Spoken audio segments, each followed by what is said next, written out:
capítulo más de Disonancia Cognitiva. El invitado del día de hoy es una persona que posiblemente podría ser el mejor amigo de todos, pero se metió a tocar temas bastante controversiales, de hecho uno de los más controversiales, creo, a día de hoy.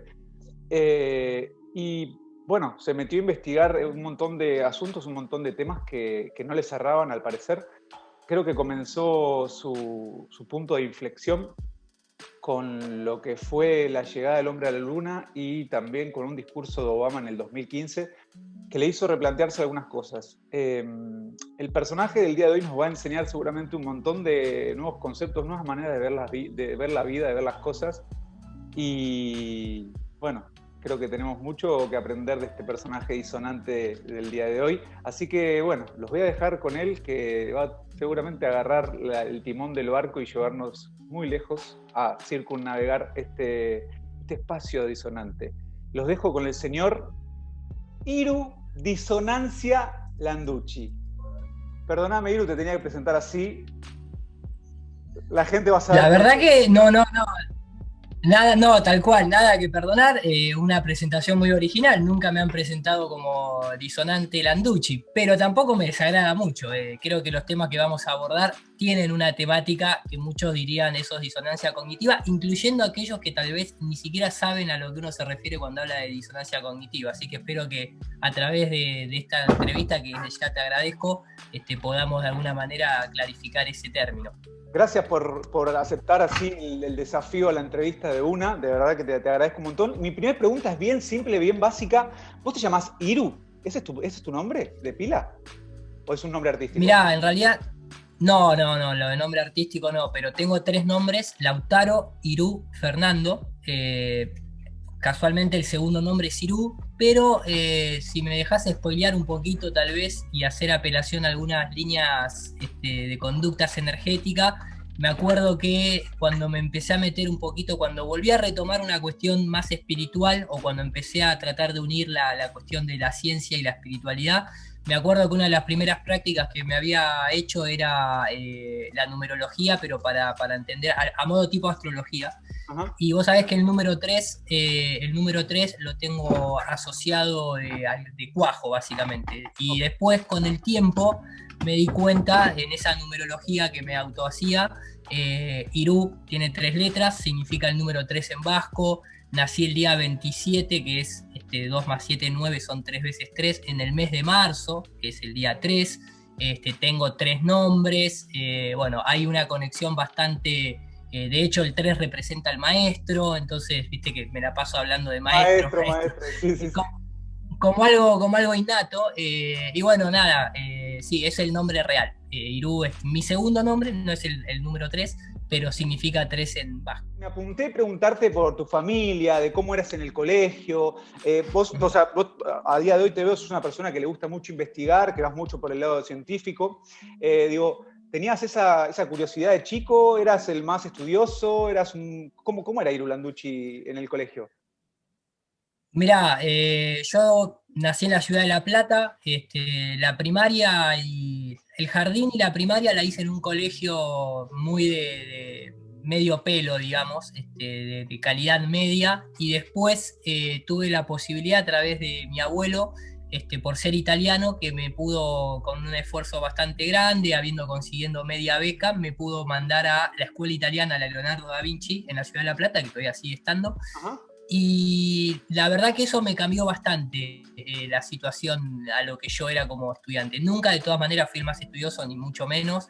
Tampoco lo fui en la escuela italiana, pero lo que sí me hizo la escuela italiana fue presentarme un modelo de estudio, una calidad de profesores, compañeros y demás, que hoy a lo largo de la vida lo agradezco. Y de hecho, hoy por hoy tengo uno de mis profesores, Héctor Ochoa, que es arquitecto, que lo teníamos como profesor de historia del arte, presenciando los directos y comentando, acotando, y de alguna manera eso es el legado más importante, creo, que me dejó la secundaria o la educación. Después, lógicamente, todos creo que somos víctimas del sistema prusiano, lo cual ¿no? Fue gestada la educación moderna. a lo largo del tiempo fue cambiando, en los últimos 100 años fue cambiando de esa cuestión súper, hiper dominante, pero yo todavía estaba en la escuela en donde había que pararse, hacer silencio, pedir permiso para ir al baño, si te tocaba un profesor, que me ha tocado, medio jodido, te podían traumar. Creo que hoy en día sigue siendo un poco así el tema, y abogo un poco por una educación un poco más libre. La facultad nunca la terminé porque ya ahí decidí ser autodidacta. Desde siempre yo mi profesión como director de efectos visuales la comencé a desarrollar a partir de los 14 años, en la década de los 90, que las computadoras ni siquiera eran de fácil acceso, y siempre fue comprándome libros, aprendí idiomas por mi cuenta, mi profesión la aprendí por mi cuenta, y después eso lo trasladé a todo tipo de tarea que quería desarrollar. La música, soy amateur, pero lo aprendí por mi propia cuenta, cocina también lo mismo, y cuando llegó el momento de YouTube, en el sentido de tener una plataforma donde expresarme, cualquiera que pueda ver mis videos se va a dar cuenta que de alguna forma trasladé ese método de organización y de autogestión a lo que hoy investigo. Me parece que la educación tiene que abrirse un poquito más. Es más, te voy a decir algo, vos pensás que a nosotros nunca nos enseñan la educación llamada Trivium y Quadrivium, que si ustedes lo ponen en Google, les va a salir que es un método que viene de la antigua Grecia, y que utilizaban los hombres libres en contraposición a la educación propia de los serviles y esclavos, que es la que nosotros utilizamos, que es la educación más pedagógica romana, que después termina la orden jesuita generando a través de organizar los ejércitos de Prusia, trasladándolo de ese servicio militar a la educación que nosotros tenemos hoy en día. Nunca se nos cuenta esa parte de las otras educaciones que hay, ¿no? Yo creo que el sistema está muy bien armado. Nosotros, yo creo que tanto vos como yo, como cualquiera persona de a pie, por más que nos creamos que despertamos, sí, podemos tomar esa analogía al hecho de empezar a recibir pequeñas informaciones que se van filtrando por esa grieta que tiene un sistema ya totalmente destruido, corrompido por todos lados. Pero vos pensás que los ingenieros sociales que están detrás de todo esto vienen manejando el mundo desde Babilonia. O sea, más allá que hayan cambiado de manos, de tintes, que se hayan unido, familias que se han separado, el Vaticano, que es lo que hoy nos toca a nosotros atravesar, los grandes ingenieros sociales por excelencia, la tienen muy clara. Entonces, cuando uno cree que va a poder salir de esa matriz, en realidad te vuelven a meter otra vez en el mismo sistema operativo una y otra vez, independientemente si vas por la ciencia solamente, si vas por la educación solamente, si vas por la religión, si vas por donde vayas, es muy difícil romper, y hay mucha gente que tiene miedo de romper, porque a vos te debe haber pasado lo mismo. Creo que por algo estamos teniendo una entrevista de estas características. Cuando empezás a tirar del hilo, llega un momento que hasta te agarra miedo, la balanza empieza a inclinarse entre, bueno, pero yo quiero, ¿no? La analogía de Matrix. Yo sé que este pedazo de carne es mentira, pero no sé si quiero comer esa basura de la realidad. Prefiero tal vez seguir ilusionado creyendo que esta es la verdad. Y eso obviamente con el tiempo llega un momento que cuando ya capaz que estás próximo a finalizar con la encarnación presente, tal vez te arrepentís en ese momento, no lo sé porque todavía no estoy en esa etapa, pero creo que hoy más que nunca es necesario incorporar, hay que atravesar los miedos, incorporar otro sistema de vida. Yo no quiero ser más cómplice de un sistema enfermo como el que estamos viviendo, ¿no? Sí, así decía Jiddu Krishnamurti, ¿no? O sea, no está bueno estar adaptado a una sociedad tan enferma. O a mí me gusta pensarlo de esta manera. Hace no mucho tiempo atrás, unos 5 años, en un documental veo esa famosa patente que la pueden googlear, en donde la televisión, el método en sí de la televisión está patentada como dispositivo para alterar el sistema nervioso a través de campos electromagnéticos. Cuando empezás a ver eso, ahí empezás a entender la nomenclatura que tiene asociada la televisión, porque la televisión, ¿qué tiene asociado? Programas, canales, porque te canaliza, vos mismo te programás. Cuando a vos el gobierno te regala o te pone barato algo y te lo incentiva de tal manera, yo diría que ahí el producto sos vos, ¿no? En el capitalismo no hay nada gratuito. Cuando algo te viene gratis, el producto sos vos. Lo hemos evidenciado hoy por hoy a través de vender nuestros datos al mejor postor, llámese Facebook, Google, bajarte la aplicación de no sé, Face App, y la gente dice, uy, mirá, así me voy a ver de viejo. Sí, pero todo eso va a una base de datos que te va registrando porque hoy estamos viendo el control social a través de la tecnocracia, a través de la identificación de rostros. Cuando vos activás tu teléfono celular con la huella digital, vos mismo te estás dando la huella digital a una base de datos. Toda esa cuestión de, uy, mira, me sorprende que de golpe hablé de comida para perro y llegué a mi casa y prendí el teléfono y tenía 24 marcas de comida para perros. Bueno, eso mismo lo vemos ahora en nuestra cara, pero viene de hace mucho tiempo. La radio cumplía esa función, acordate de aquella transmisión en donde hubo gente que se suicidó cuando se narró, creo que había sido la Guerra de los Mundos, creyendo que era verdad. Ajá. Después en la época de guerra, lo primero que se hacía que era, se regalaban radios, ¿para qué? Para recibir la información oficial, lógicamente. Hoy todo eso se ha perfeccionado a un nivel que vos estás frente a una pantalla viendo una película de Disney hecha en dibujito a mano, sabés que es mentira, pero Bambi te hace llorar. ¿Por qué? Claro. Porque afecta a tu sistema nervioso a través del sonido y del campo electromagnético, que es la luz que emite la propia imagen. Pero quiero decir, todo el tiempo te están canalizando. Ahora, cuando vos querés romper con ese hipnotismo, cuando vos querés romper con esa brujería, el propio sistema, ¿qué te va a dar? ¿Algo bueno para que vos te llenes? No. ¿Qué hacen? Te dejan vacío para que vuelvas a caer otra vez en algo que ellos te puedan llenar. Ya no te enseñan a preguntarte las preguntas más intrínsecas del ser humano que perseguían las culturas más sabias, según nos educan, que es, ¿qué estamos haciendo acá? ¿Quiénes somos? ¿Por qué estamos acá? ¿Cuál es nuestro propósito? Ya eso se reduce a tu propósito es saber qué carrera vas a seguir, tu propósito es servir al sistema, tu propósito es levantarte a las 7 de la mañana e ir a trabajar, ¿no? Eso es sí. Como decía Gastón Pauls en una entrevista que una vez pude compartir con él, decía, el colegio no solamente te da las preguntas que te vas a hacer a lo largo del sistema educativo, sino que ya te da las respuestas que vos mismo tenés que decir. Y eso es peligrosísimo, porque eso no te hace una persona pensante, te hace claro. Una persona obediente, ¿no? ¿Qué hay de la conciencia espiritual de Irulan Ducci? A los 21 o 22 años, dentro de todos estos planteos que yo siempre me los he realizado, nunca he dejado de preguntarme quién soy, porque sí, Irú Landucci o Lautaro Irú Fernando Landucci es mi número que me puso el sistema, ¿no? Por algo aparece en mayúscula en el documento. Sí.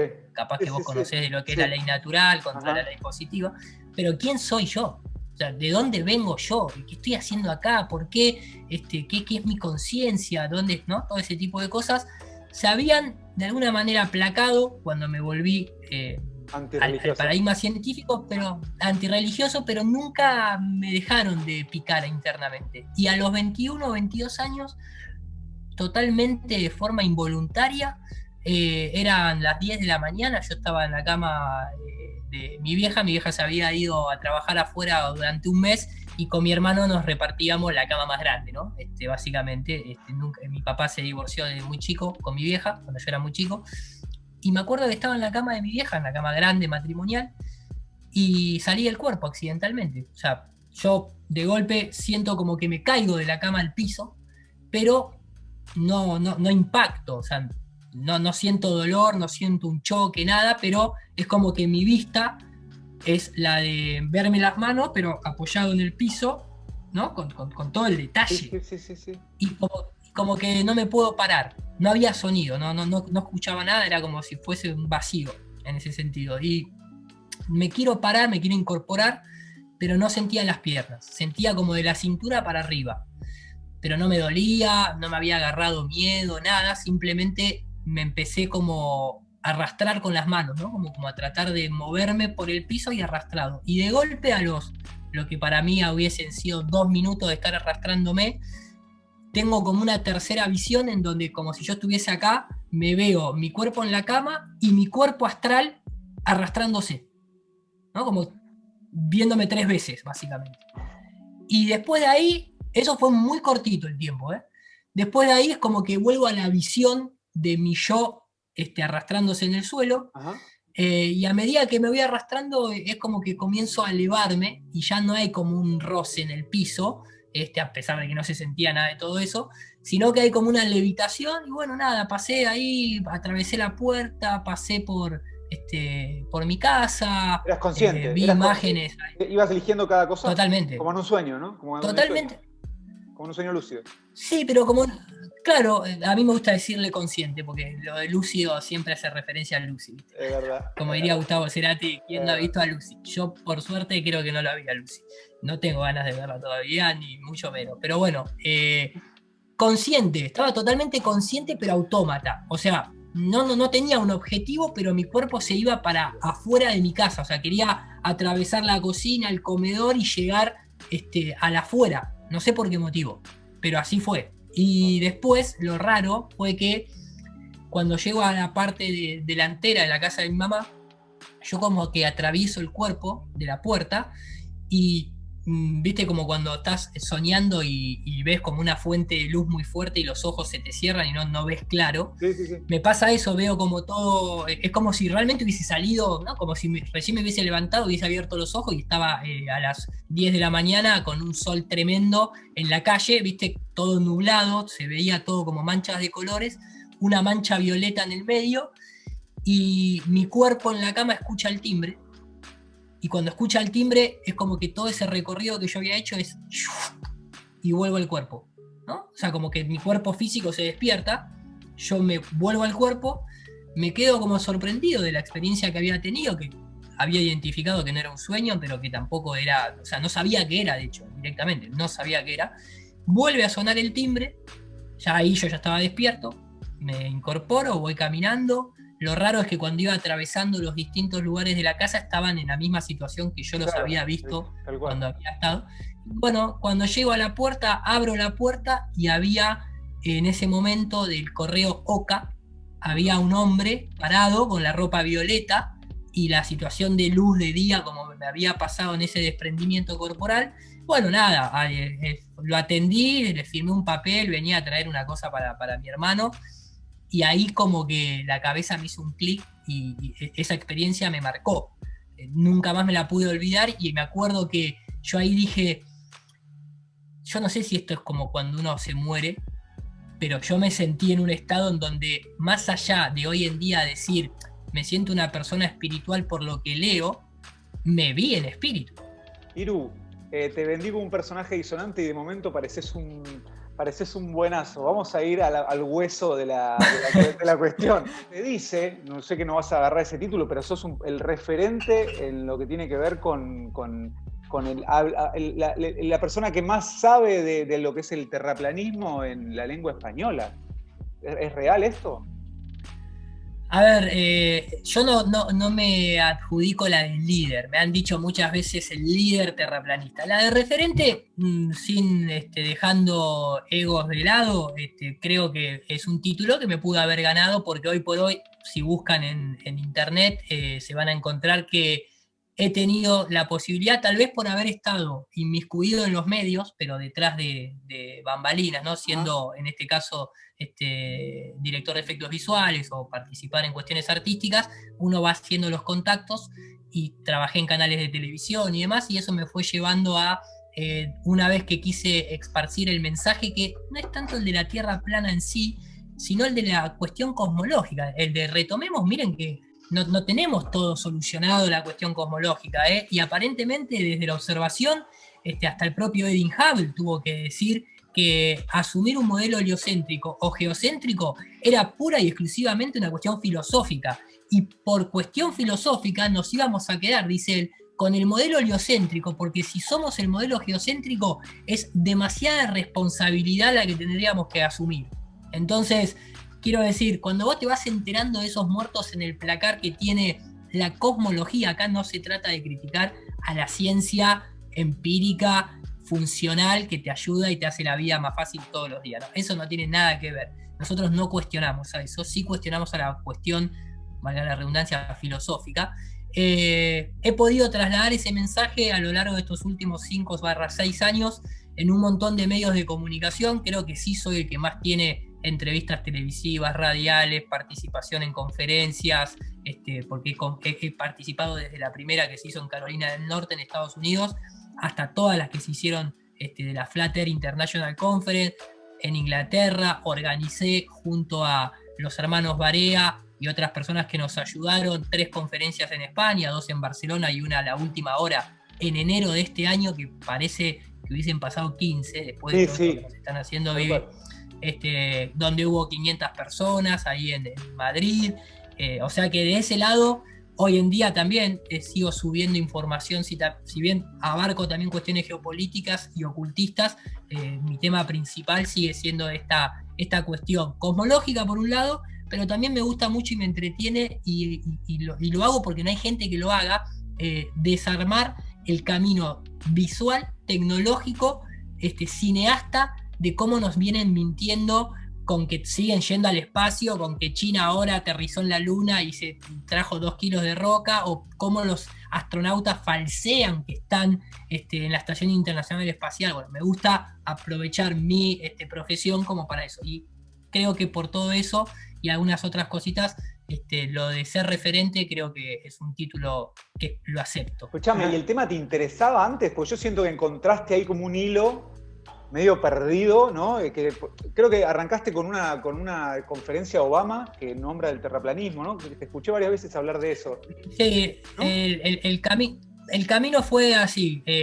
Yo tenía una columna de radio allá que la comencé en el 2000, creo que fue en el 2012 que comencé una columna de radio en una radio muy chiquitita de la Ciudad de La Plata, X5 la radio se llamaba, ya no está más. Hablaba de cuestiones de operaciones internacionales, geopolíticas de todo tipo, y también me echaba, y era de los que se creía que la NASA tenía gente viviendo en Marte de la década de los 70, que las misiones espaciales a la Luna eran falsas, pero porque la realidad era que no te querían mostrar bases extraterrestres que había en la Luna. Leía las noticias y decía, ahora la NASA dice que encontró agua en Marte. Si la NASA llegó a Marte hace un montón de tiempo, pero nunca nos quisieron decir la verdad. Era, ¿no? Todo ese tipo de noticias. Ya esto era 2015. Y buscando algo de información para presentar en la radio de manera telefónica, en Facebook leo una nota de un ingeniero en telecomunicaciones que hablaba sobre la existencia real de los satélites, no como aparatos que orbitan alrededor de una Tierra esférica, sino como un conjunto de tecnologías que iban desde globos aerostáticos, rebote en la ionosfera, cables submarinos de fibra óptica, antena punto a punto, lo que se llama troposcatter, bueno, un montón de cosas. Y al final de esa nota decía, además, por ejemplo, la primera vez que veo satélites de 3.000 kilos siendo levantados por globos aerostáticos por la propia NASA, algo que yo decía, pero eso es un satélite de los que supuestamente están en el espacio y lo están subiendo a un globo aerostático. ¿No? ¿Viste? Como que nunca lo había visto y te recomendaba y te decía, googleá fotos de la Tierra desde afuera o googleá imágenes de satélites reales vistos en el espacio. No había ninguna. Entonces, viste, como que te vas choqueando y al final te decía básicamente, toda esa tecnología aeroespacial no se puede dar de la manera oficial, como la cuentan, porque la Tierra pura y exclusivamente es plana y estacionaria. La primera vez que alguien me había dicho, ojo, que la Tierra puede ser plana, porque la primera vez que la escuchás es en el colegio para referirla y asociarla a que la gente antes era idiota. Tal cual. Y se pensaba que se caían de un borde, y después no la escuchás nunca más. Después ya está totalmente confirmado que la Tierra es una esfera, y es la imagen más publicitada en la historia de la humanidad, la esfera. Todo el tiempo, hasta cualquier película aparece un globo terráqueo atrás, todo el tiempo. Eso es un bombardeo constante. Y viste, la nota era muy técnica. Me gusta la cuestión técnica, como que desde el tecnicismo de esa nota me dio curiosidad, vi que no había imágenes reales, recomendaban ver imágenes, videos de cámaras de altitud, y ahí vi por primera vez un video de una cámara que sigue estando y tiene un cartelito acá abajo que dice DocCam, y era un globo aerostático con 2 cámaras, una apuntando para adelante y otra apuntando hacia atrás, sin ser una GoPro, sin tener un ojo de pez, claro, que se elevaba hasta los 30 y pico de kilómetros y se iba elevando, y el horizonte siempre al nivel de los ojos, totalmente plano, un sol que se veía que era una proyección de luz muy cercana, ¿no? Un objeto a 150 millones de kilómetros. Y esa fue la primera vez que, hablando y volviendo a reconectar con el principio, me desprogramé con algo, me saqué la imagen, porque yo decía, bueno, pero si no es una esfera, ¿cómo es la Tierra? Claro. Y entonces se me reemplazó, ¿entendés? Se me fue la esfera y me vino imágenes reales filmadas, independientes, sin ningún tipo de interés, porque era un video comercial, no te querían mostrar que la Tierra era plana, y ahí empecé a buscar más videos de ese estilo. Empecé a encontrarme un montón, algunos con ojo de pez, le corregía la lente, porque lo metía en un programa de corrección como After Effects, que corregía la lente, Sí. y a lo sumo se veía de manera circular, como se ve cuando estás en un campo abierto, ¿viste? Cuando te subís a una montaña y ves el paisaje muy abierto, y me fui desprogramando y ahí empezó el viaje, básicamente. Iru, ¿y cuál es para vos a día de hoy el experimento, si querés, más contundente? O sea, lo que decís, 2 más 2 es 4. Mirá, yo creo que en ese sentido la mecánica de fluidos es imbatible. O sea, el agua no se curva, el agua se mantiene a nivel, no hay escala en la que vos puedas recrear ni siquiera el 1% de la dinámica que tiene un fluido en una superficie totalmente plana y estacionaria. No estoy hablando, la gente podrá decir una gota de agua. Bueno, depende. Si la gota de agua está sobre una superficie, en este caso apoyado en la mesa, la gota de agua queda con un domo y acá abajo queda plana la gota de agua. Claro. Si la gota de agua, se están refiriendo a una gota de agua esférica, es porque está cayendo en el aire y el propio aire que está acá abajo le da esa forma y además se rige bajo lo que es la superficie de tensión, se colapsa a sí misma para retener energía, tiene aire adentro y tiene aire afuera que se está friccionando y le da esa forma, pero ni bien entra en contacto con algo, se transforma en plana, básicamente. Aparte no, sería muy estúpido, a pesar que hay gente que lo hace, comparar una gota de agua con un lago de 400 kilómetros cuadrados, totalmente plano, estacionario, donde vos haces la medición de lado a lado de la costa y tendría que haber una curvatura de X cantidad y no la está. No está ni la caída, ni la curvatura, ni nada por el estilo. Entonces, creo que la mecánica de fluidos a mí me ha servido mucho para decir, el mundo, nuestro mundo es 70-80% agua, no hay una sola comprobación de curvatura. Tuve la posibilidad de viajar en avión, la gente se piensa que en el avión no deberías o sí deberías ver la curvatura. Bueno, matemáticamente deberías ver una curvatura de 0,056 grados, que parece poco, pero nosotros somos tan chiquititos que deberíamos percibir una pequeña curvatura. La mayoría de las veces no se percibe, tampoco es justo de alguna manera técnicamente decir si la estás viendo o no, porque estás viendo a través de un vidrio de plexiglas, donde hay un volumen en el medio, se deforma la imagen, entonces no es contundente ni la gente que la ve ni la gente que no la ve. Claro. Pero lo que sí te dice la propia matemática y la propia trigonometría esférica es que a 20 kilómetros de altura sí debería verse perceptiblemente una curvatura terrestre. Lo pueden buscar y les va a salir en cualquier blog de ciencia o en revistas como La Muy Interesante. Y ahí es donde empieza el tema en donde los globos aerostáticos llegan a 40 kilómetros, a 30 kilómetros. O sea, supera esa línea en donde debería verse claramente esa curvatura. No se ve la curvatura en absoluto. Hay cohetes que se lanzan a 100 kilómetros, no se percibe la curvatura. Hay objetos, ciudades que se ven de costa a costa. O sea, hay gente que filma, por ejemplo, desde Michigan, todo el skyline de Chicago, 84 kilómetros de distancia, no debería verse ni la torre más alta, y se ve toda la línea costera, y entonces empiezan, no, porque la refracción atmosférica, y empiezan ahí las excusas, y nuevamente volvés al agua, y la Tierra, por el agua la Tierra es plana, básicamente, ¿no? Después están los experimentos científicos que jamás los vas a escuchar ni siquiera en el colegio, que es cuando, por ejemplo, a principios del siglo XX se determinó, querían hicieron un experimento muy conocido llamado Michelson-Morley, que quisieron determinar si la Tierra giraba o si el éter existía y demás, y la conclusión fue, o sea, hicieron un experimento, tiraron un haz de luz hacia arriba, otro a favor de la rotación de Tierra, entonces haciendo la analogía de si uno nada contra corriente o nada a favor de la corriente, que nada a favor de la corriente va a llegar más rápido que el que nada en contra, obviamente. Entonces veían que no se generaba ningún patrón de interferencia y que los dos haces de luz llegaban al mismo tiempo. Entonces la conclusión eran dos. Le pasó lo mismo que a Edwin Hubble, más allá que Edwin Hubble vino después, que era o la Tierra está quieta o el éter no existe. ¿no? Esa fue la conclusión científica Claro. del experimento. Porque entonces, después de todo, lo importante de un experimento es la pregunta que vos le haces. Y la ciencia oficial no podía decir que la Tierra estaba quieta. Porque desde Copérnico hasta la fecha, no podemos admitir que estamos equivocados o que manipulamos a la sociedad. Y entonces se determinó que el éter no existía, pero también incluso después uno de los participantes de ese experimento falleció diciendo el experimento siempre lo interpretaron mal. Y de hecho, esa idea de que el éter no existe es porque se asumía que la Tierra estaba girando alrededor del Sol en un fluido llamado éter, y el tema es que la Tierra no es una esfera, que se asumía en ese momento del experimento que así era la Tierra, Claro. y la Tierra está en un sistema cerrado, es un sistema cerrado, no es un sistema abierto volando en ningún lado, y si la Tierra es plana, no es quito a la Tierra esférica, pero dejo el mismo sistema solar y pongo una moneda, o pongo esto con un domito, ¿no? Es una simple referencia. El sistema es cerrado, nadie sabe qué hay más allá de la Antártida, nadie sabe qué hay más allá de Groenlandia, por decirlo.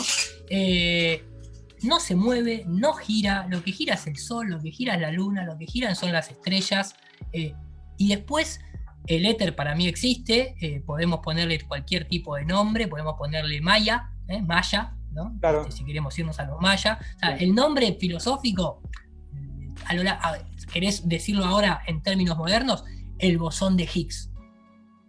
Le dicen Okay. ahora la ciencia moderna, ¿no? Bueno.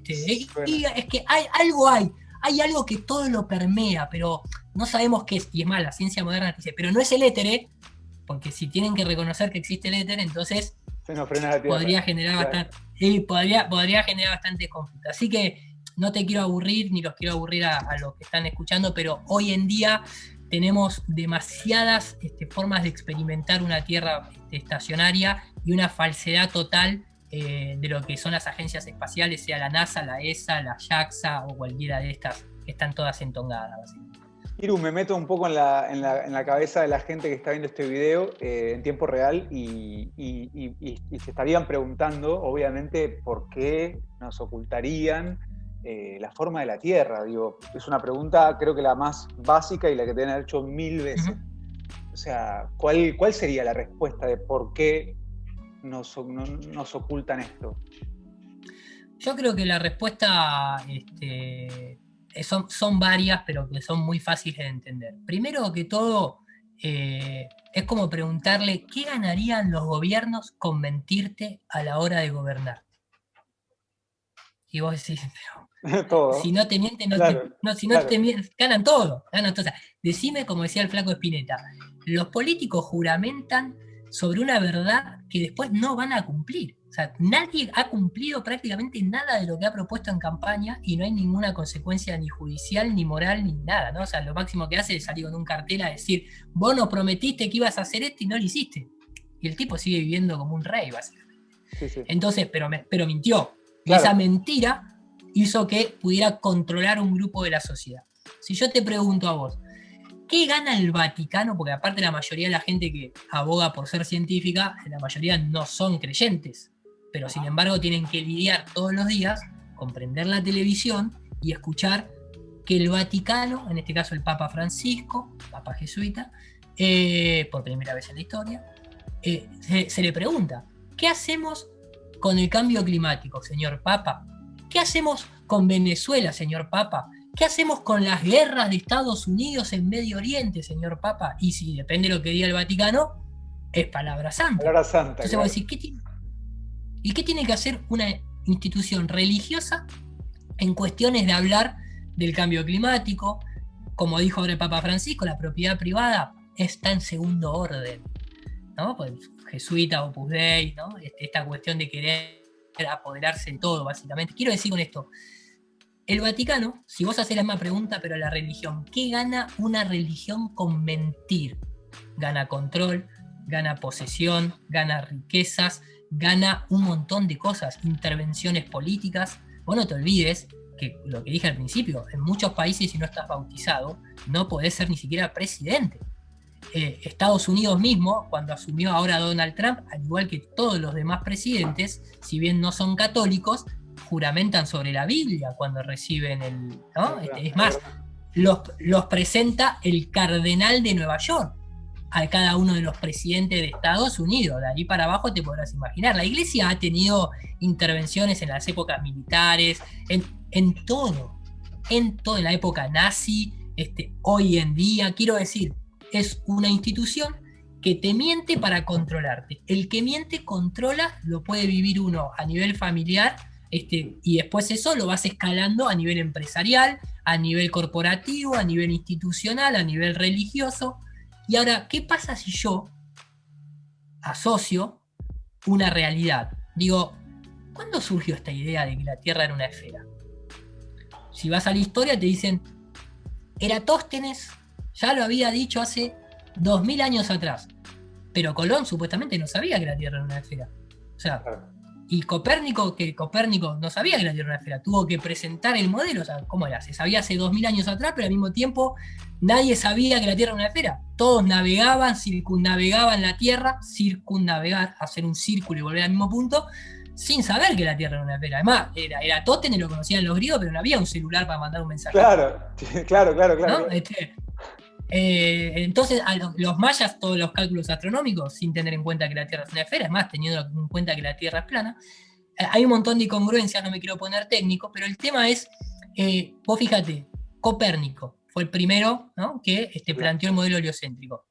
¿A dónde pertenecía? A la iglesia. ¿A qué orden? Jesuita.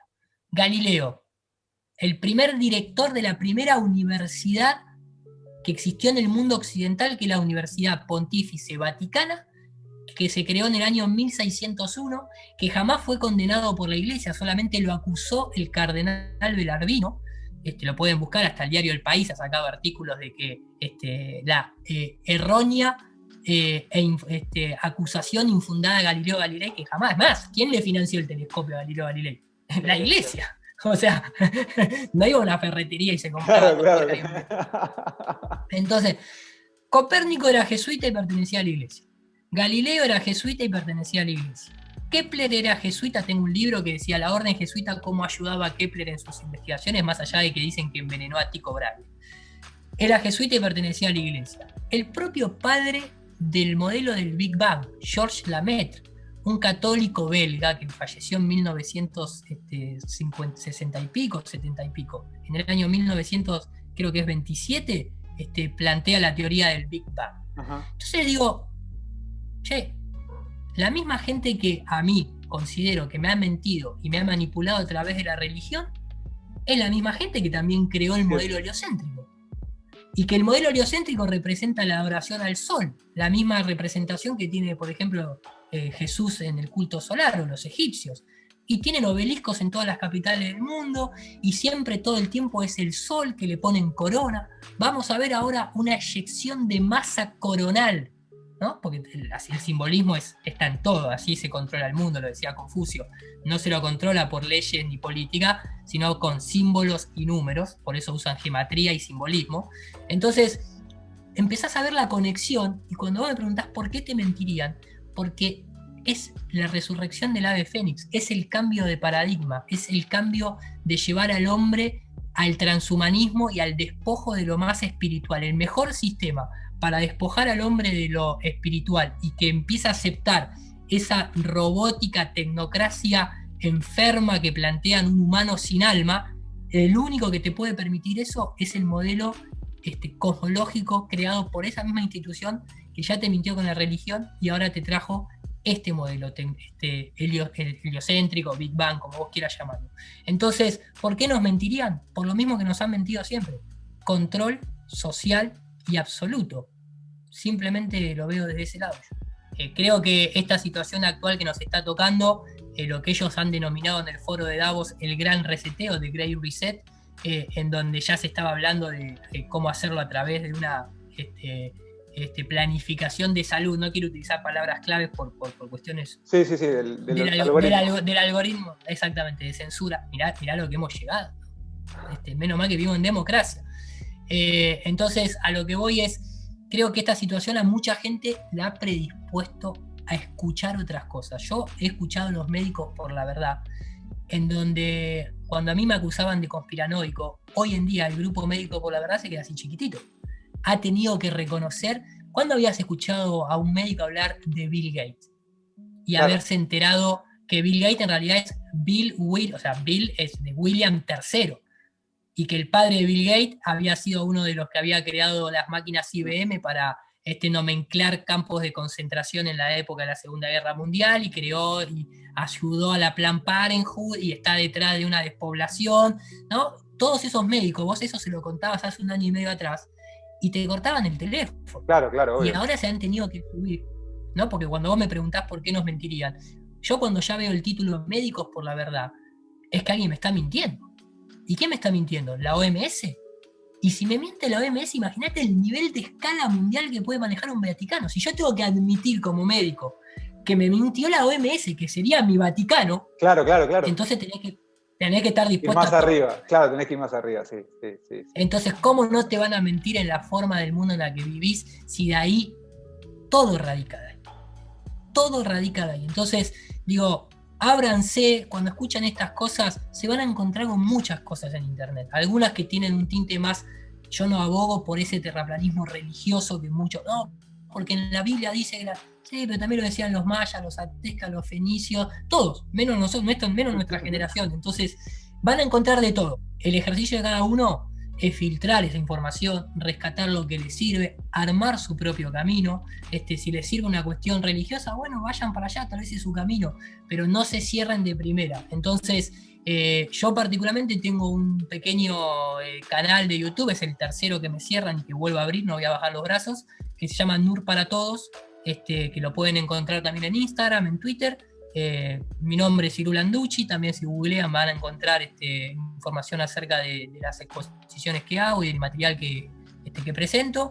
En cada uno, y recomiendo queda seguir el viaje así que desde ya mil gracias, Nico, por la invitación y la posibilidad de hablar de estos temas. Un gustazo de verdad, tenía muchas ganas de compartir toda esta información a la gente, vengo escuchándote desde la cuarentena, me llegó tu información así como muy... No me generó para nada disonancia tu información y fue como un buen síntoma de que me estabas viniendo a poner la información, a programar en el buen sentido. Te creí desde un momento, no sé por qué. Desde que te escuché te creí. Gracias. Y eso para mí es el valor interno de la resonancia, de lo que uno resuena. Para nada, en ningún momento me generaste disonancia y me mataste a Mickey, a Pluto, me mataste a Papá Noel, al ratón Pérez, no me dejaste a ninguno con cabeza, pero te lo agradezco, de verdad te quería agradecer también eso. Y bueno, ojalá que haya tanta gente viendo esta entrevista como para poder tener nuevos despertares, para empezar a preguntarse cosas, para poder ir armando su propia religión, cada uno, ¿no? Ir armando su rompecabezas. Su religar al cosmos. Tal cual. Así que bueno, este fue Iru Disonancia Landucci, se los presenté, no me falló para nada, sabía que lo podía poner en la posición que lo pusiera, era un polifuncional de toda la cancha. Y la verdad, Iru, de verdad que estoy totalmente agradecido por toda la información que nos has compartido, que nos has bajado. Esto fue Disonancia Cognitiva al cuadrado, sin duda. Y bueno, nada, seguimos subiendo, seguimos escalando. Él fue Iru Landucci, muchísimas gracias. Nos veremos en el próximo capítulo de Disonancia Cognitiva.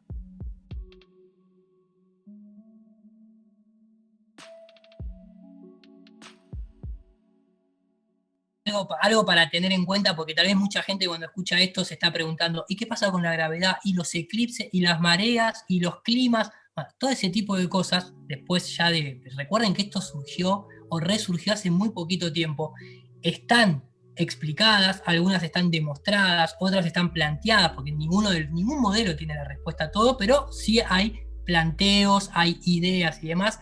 No se precipiten por ese tipo de información, yo creo que el núcleo de lo interesante detrás del planteo cosmológico es otro, pero para aquellos que tal vez son más del lado científico, investiguen porque hay todas esas explicaciones están. Y después, por último, lo que quería añadir era, yo no soy de los más ortodoxos en cuanto a los canales de YouTube, no soy el que se come el presentador de Discovery Channel, que felicito a la gente que los hace así todo prolijo, empaquetaditos, ¿viste? A mí me gusta más la hora cátedra, me gusta más el hecho de sentarme, improvisar, tengo preparado el material, pero soy muy de larguero, me gusta ir al detalle y demás, así que lo aviso simplemente, el que avisa no traiciona, no me siento apurado, no te voy a hacer un video de 5 minutos, entonces bueno, la información es abundante y creo que también mucha gente eso también lo agradece, así que quería dejar eso claro simplemente.